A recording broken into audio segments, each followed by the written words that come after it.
Joining. Hi, everyone. Hello. Happy Wednesday, YouTube, Facebook, and LinkedIn world. You guys are joining. We joined on Instagram moments ago. So this is our monthly Inspired Insights Live, and this is something that is really near and dear to my heart this time. Hey, Nara, thanks for joining. This is something that's really near and dear to my heart, the topic of you are what you blank. So I'm going to share with you what the blank is. You are what you think. You know, we talk about you are what you eat and all these other things, and that 100% has an effect on your body. You know, what you put into your body has a reflect on how your body is. And that is the same holds true with our thoughts. So by saying you are what you think, you are exactly what you think you are. Whatever you're putting out there is what you are. And so it's so commonly said that if you don't go within, you go without. And I know I've talked about the importance of meditation and different things like that, but I think it's really important for us to be able to get to know ourselves. So often we say, oh, we don't have time to do meditation or to actually deal with the things that we have coming up for us, like the anxieties that we have, or take the time to sit and get to know whatever thoughts are bopping around in your head. But you have time to binge a whole season on Netflix. And I'm not judging anyone, because we all have the same 24 hours in the day, and we can use that however we want. But in order for you to actually make real changes in your life, it is important for you to get to know you. You are one and only. There's no anybody out there in this world that has ever been created that is like you. You are unique, and what you can contribute in this life is special and unique.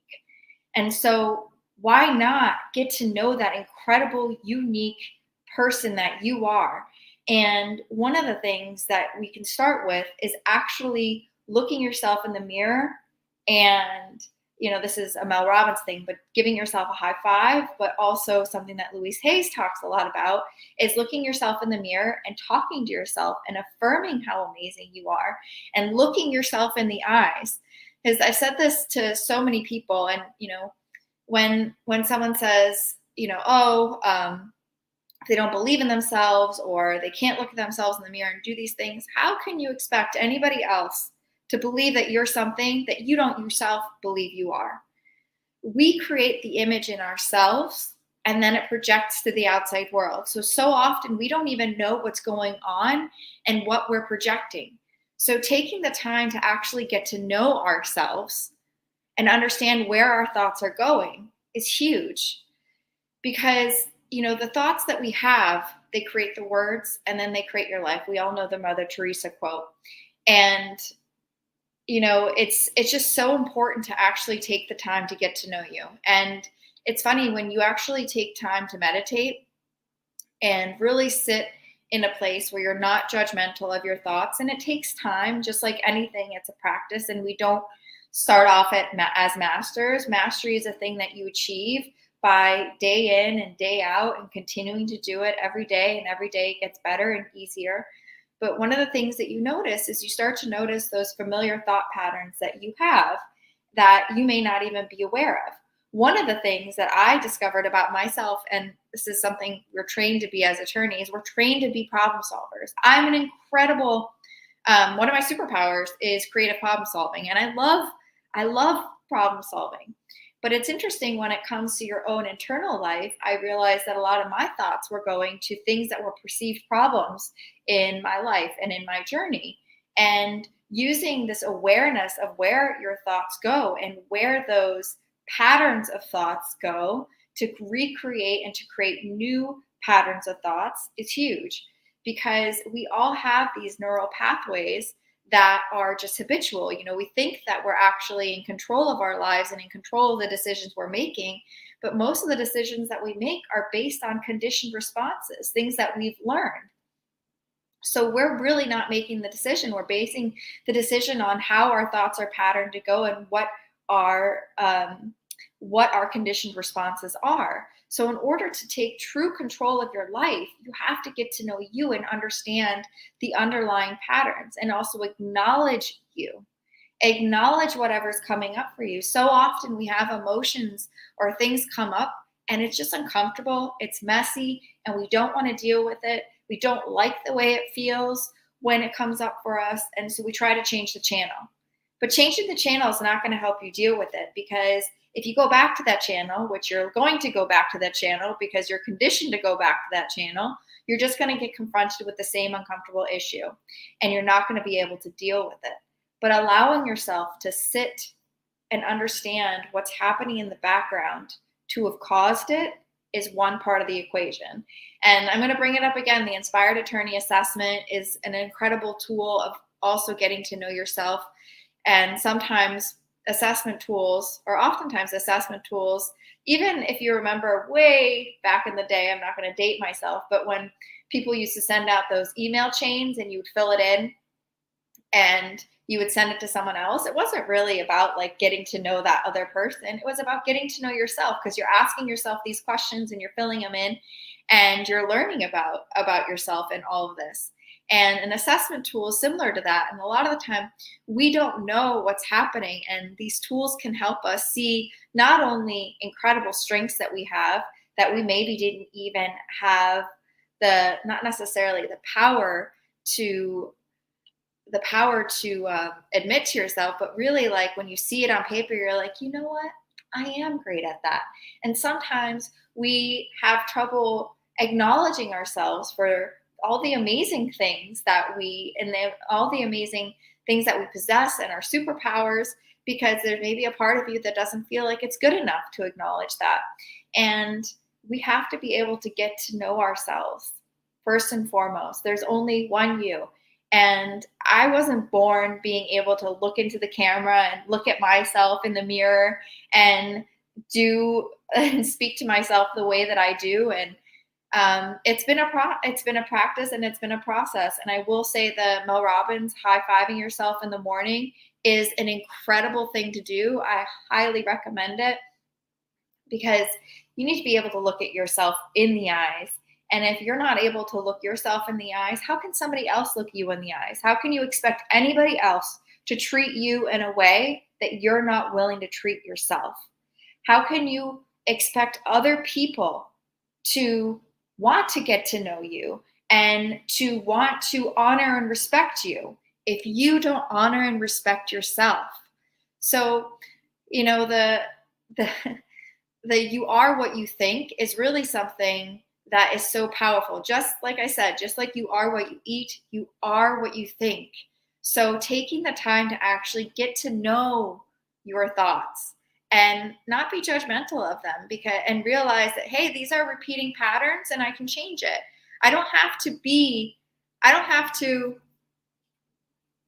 Sorry, I thought technical. I don't have to do, I lost my train of thought, but that's okay, because I'm an imperfect human being and it's all good. So you don't have to be anything that you don't want to be. And if you have thoughts banging around in your head or emotions that you haven't dealt with, it's really important to acknowledge them and love yourself and allow yourself to deal with them.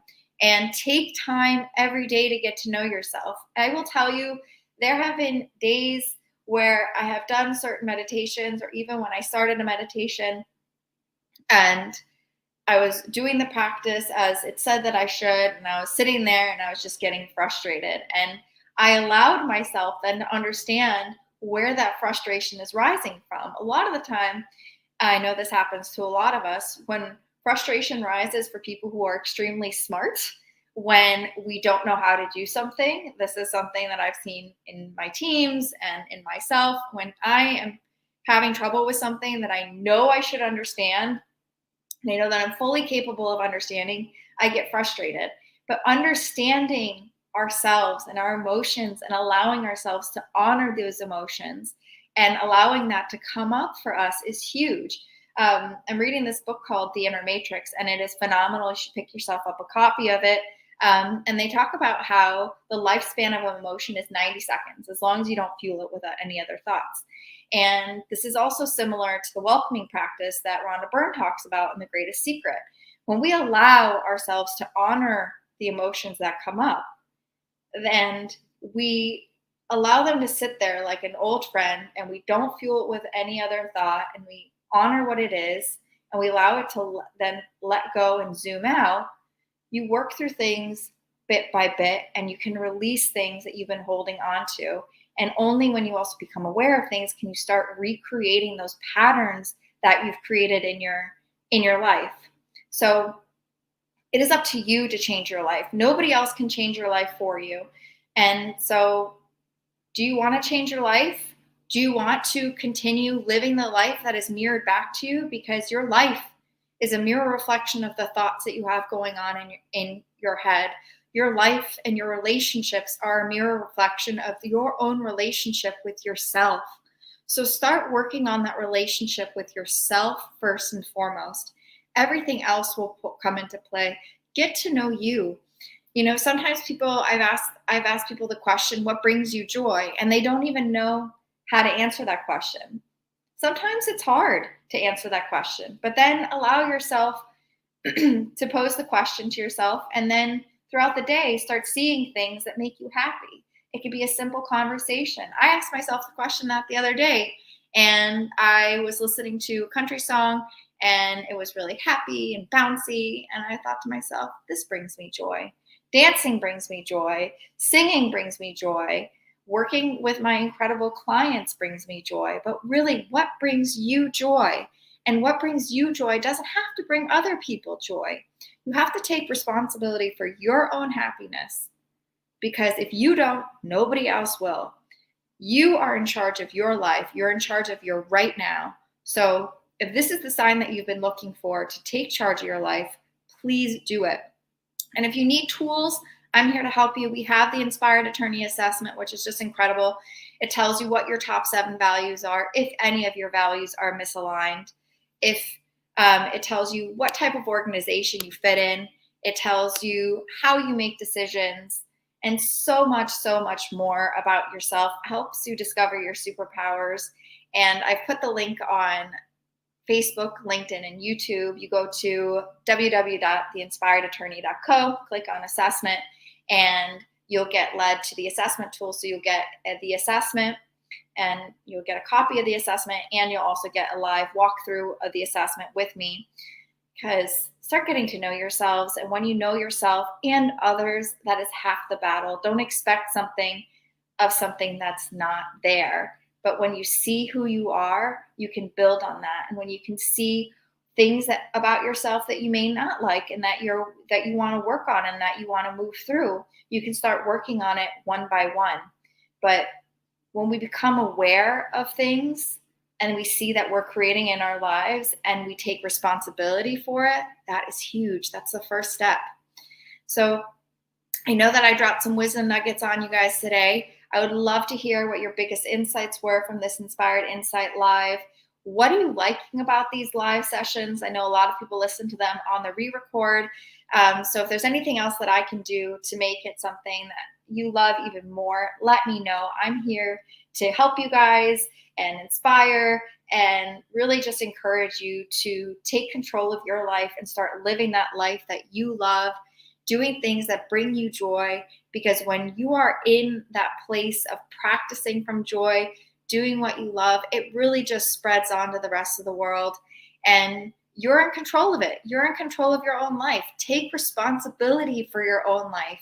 It's easy to push it on to other people, but ultimately, we're in control of our reactions. If somebody made you feel a certain way, they didn't make you feel a certain way. You allowed yourself to feel in a certain way. So what in that interaction triggered you?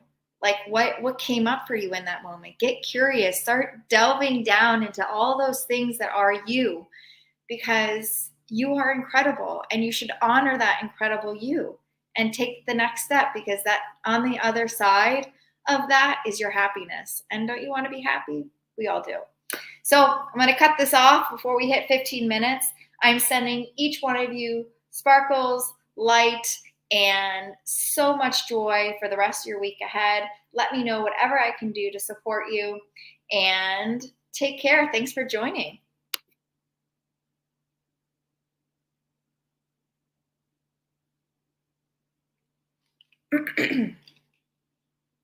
Oh, we're still live.